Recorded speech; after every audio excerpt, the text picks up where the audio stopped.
साल पहले कर देगी, इसका मुझे पूरा विश्वास है।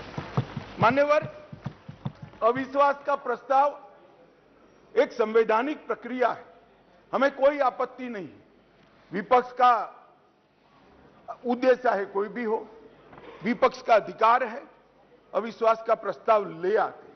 और मैं तो कई बार मानता हूं कि अविश्वास प्रस्ताव से पार्टियों के और गठबंधनों के चरित्र उजागर होते हैं।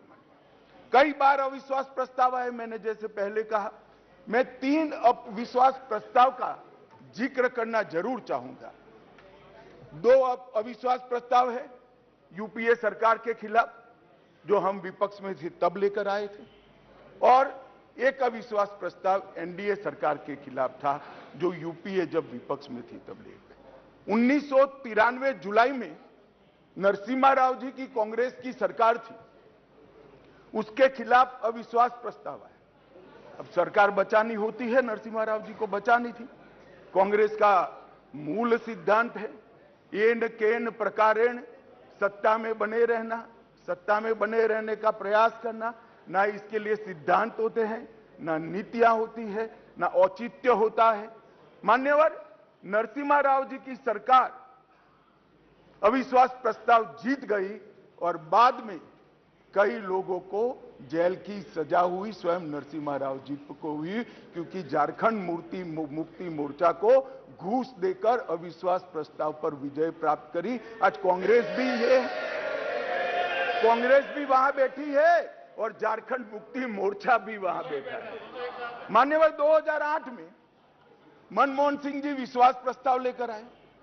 विश्वास प्रस्ताव के वक्त भी एक बार यहां पर बरोबर देश में वातावरण हो गया था कि इनके पास बहुमत नहीं है, बहुमत था भी नहीं।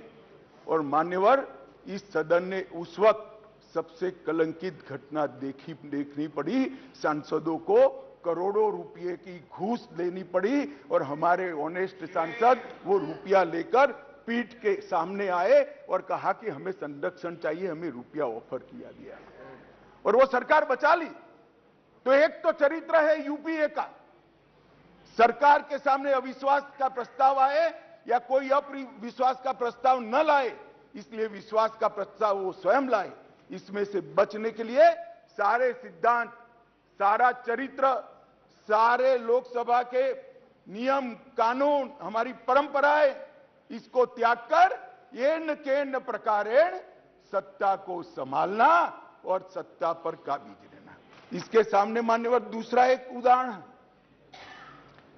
1999 में अटल जी की सरकार थी और अविश्वास प्रस्ताव आया। मान्यवर, ये जो कांग्रेस ने किया वो हम कर सकते थे, क्योंकि 93 में नरसिम्हा राव जी ने देश के सार्वजनिक जीवन को एक एग्जाम्पल पूरा कर दिया था कि सरकार ऐसे भी बचाई जा सकती है, करोड़ों रुपया देकर भी बचाई जा सकती है।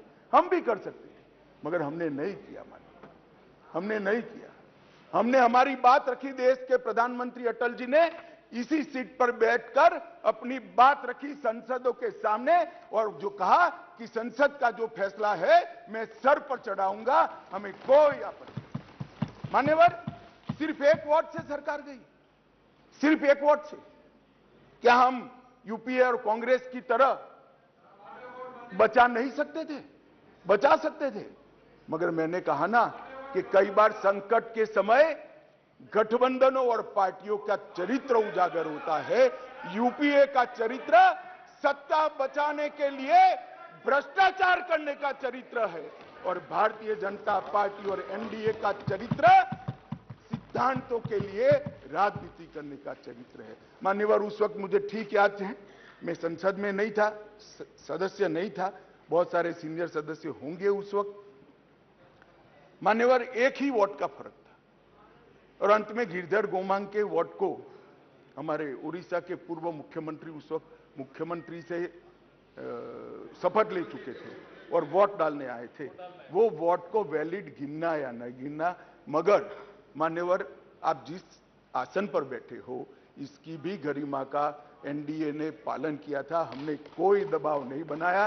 एक वोट हमारे विरुद्ध में गया, हमारी सरकार चली गई। मगर आज मैं फिर से कहना चाहता हूं गौरव गोगोई जी को, मगर जनता है जो सब देखती है, जनता है जो सब जानती है। एक वोट से हमारी सरकार गई, एक वोट से हमारी सरकार जरूर गई, परंतु अंत में क्या हुआ?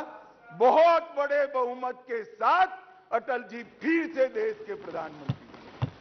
मान्यवर, हमारे एनडीए का कुनबा मोदी जी के नेतृत्व में, भारतीय जनता पार्टी मोदी जी के नेतृत्व में, हम देश में सिद्धांतों की राजनीति को प्रस्तावित करने के लिए राजनीति में है। ये इनके इन प्रकारण सत्ता को बचाने के लिए राजनीति के अंदर नहीं है।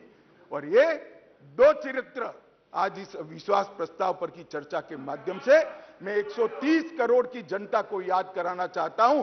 एक और करोड़ों रुपया खर्च कर बहुमत खरीदने वाले लोग बैठे हैं और एक बार सिद्धांत के लिए सत्ता छोड़ने वाले लोग बैठे हैं। जनता, देश की जनता ने